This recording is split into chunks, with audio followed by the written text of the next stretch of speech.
So today I'll be working on a pet portrait. This is Lina. So I started with looking at a lot of different photos of her and trying to decide which one would be best. In the end, it's actually a combination.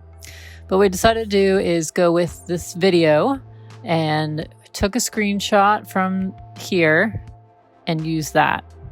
So then from there, I wanted to look at some other dogs, some other jumping poses to see what we could do. Then I landed on this one and kind of used him as the model. Then after some searching for some Southwestern motifs, I found this one and gravitated towards this. I think it works well with the black of her coat. And so just playing around and doing this digitally so I could just map this out quickly with the color blocking and some lines. And I did some sketches trying to figure out where would Lina fit, and ultimately found that this top little thumbnail would be the best because it really wasn't working that well in the circle. I had a lot of empty space that I didn't really know what to do with, and it was more focus on the design and less on Lina. So I'm happy with the top thumbnail. So I've got my paper and I'm just kind of getting an idea, how is this going to look? So I kind of tend to jump back and forth between the digital and traditional when I'm planning, especially when it comes to this perfect geometric kind of stuff.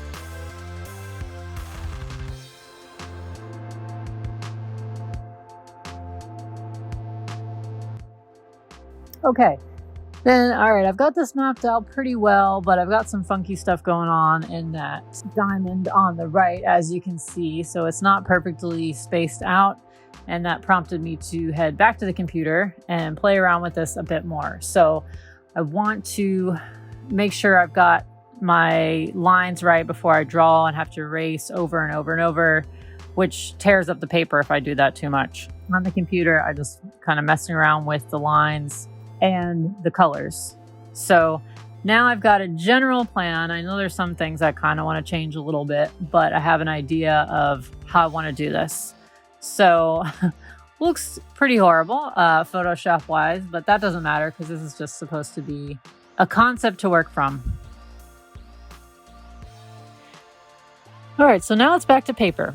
I'm going to go ahead and add Lina in there first. She's a little too tiny, so I'll make her much bigger. I'm using the Husky as a reference, but I'm going back and refining her a bit, trying to make it look more like her, which takes me quite a few times on the eye area and the jaw. But once I have her there, then I'm going to get my pen and go ahead and solidify those lines because I don't want to smudge her or anything while I'm working on the rest of the drawing. So that's done. Now I'm really going to commit with the line work. So I've erased those base lines so that I can see my next ones better. And I'm just drawing out how I want the zigzags to be. And then from there, with going in with colored pencil.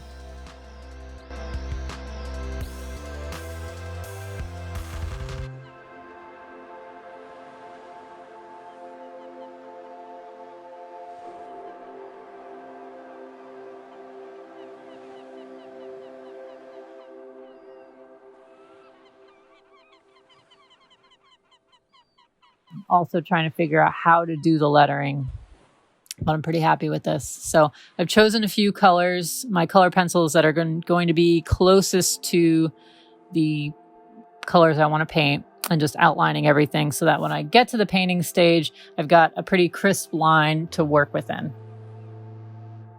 All right, now on to the painting. So Lina is done in ink. So it's just ink watered down, so ink wash, just her base layer. Then basically the same thing for everything else. I've got my color that I want. I've mixed up some stuff. And then I'm just doing the first layer. Then I'll go back in and do a second one if necessary. And in this case, it was. So in the big areas, I'm trying to add the water first or really water down the color so I can spread it out and there's not as many brush strokes that are visible, but it's a little bit tough in the area with the lettering because I'm working around that. All right, so once that's dry, I'm back to Lina. I had to do quite a few layers on her, and I definitely could have gone darker to begin with, but I wanted to make sure that I left some really light areas for highlights. Yeah, at the end, I used a little bit of the Prisma colored pencil, the white pencil, for some real serious highlights. But in general, when I'm doing really dark areas, I tend to do a lot more layers because I want to make sure that I'm not going too heavy to begin with. And then sometimes I just jump around because of either I'm bored or when one part's drying and I can't put my hand over it, you know, that makes a difference. So sometimes I'm working in a certain area because it makes the most sense to work on that by what's drying. So usually I'll kind of start from the top left corner, work my way out since I'm right-handed, but you know, sometimes it's just whatever I feel like doing.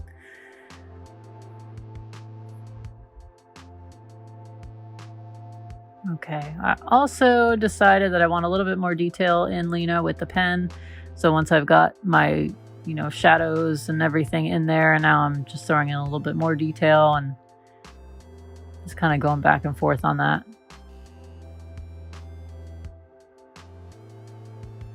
And I wasn't sure how it was going to look, but I decided that I would go back at the end and do another layer of color pencil since you couldn't really see those lines anymore. And to me, it wasn't looking quite crisp enough. So I'm bumping that up. I have a tendency to outline things in black, and I was trying to stay away from that this time, trying to curb myself. So I'm pretty happy with the way the color pencil outlines turned out. There's some more highlights, and that's pretty much it. I also decided to do a very light blue behind Lina so that kind of it complements what's there, but also can appear to be like the sky. So, and there you have it. She is complete. This was kind of a different one for me. I had a lot of fun with it. I'll be back with some more step-by-step from the beginning kind of tutorials. But for now, I hope you enjoyed these tips, and I will see you next time. Bye.